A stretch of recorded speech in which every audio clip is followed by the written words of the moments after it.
ঈদ কি সত্যিকারের আনন্দ আনতে পারে?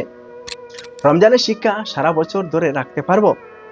এক মাসের সংযম, আত্মশুদ্ধি, ধৈর্য ও ত্যাগের পর আমাদের সামনে ঈদ।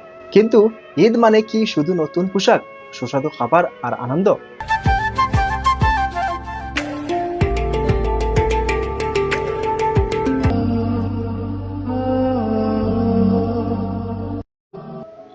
রমজান আমাদের কি শিক্ষা দিল? আমরা কি সত্যি বদলেছি নাকি সব ভুলে যাব? রমজান আমাদের কি শিখিয়েছে?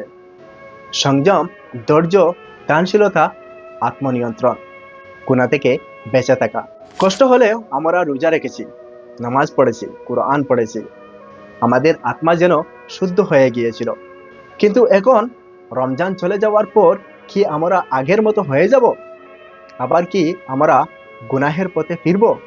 রায়হান একসময় নামাজ পড়তো না, গুনাহের কাজ করত, অন্যদের কষ্ট দিত। রমজানের সময় সে অনুভব করলো, আমার জীবনে পরিবর্তন আনা দরকার। সে রোজা রাখলো, নামাজ পড়লো, গরিবদের সাহায্য করলো। একদিন ইফতারের সময় সে দেখলো পাশের বাড়ির এক শিশু ক্ষুধার্ত। সে নিজের খাবার ভাগ করে দিল।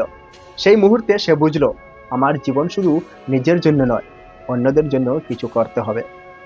ঈদের দিন সে নতুন জামা কিনলো, কিন্তু মনে হলো যদি পাশের এতিম ছেলেটার জন্য কিছু না করি তবে রমজানের শিক্ষা কোথায়? সে নিজের ঈদের খুশি অন্যদের সাথে ভাগ করে নিল। ঈদ মানে শুধু খাওয়া দাওয়া আনন্দ নয়, ঈদ মানে ভালো কাজ চালিয়ে যাওয়া।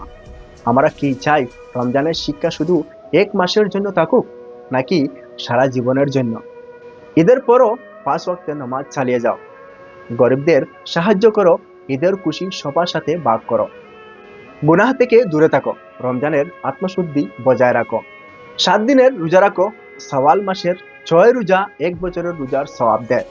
রমজান চলে গেল, কিন্তু তুমি কি তার শিক্ষাগুলো ধরে রাখবে?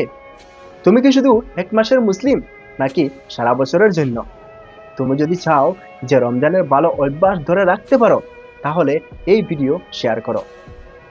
কমেন্টে লিখো তুমি কি শিখছো এই রমজানে।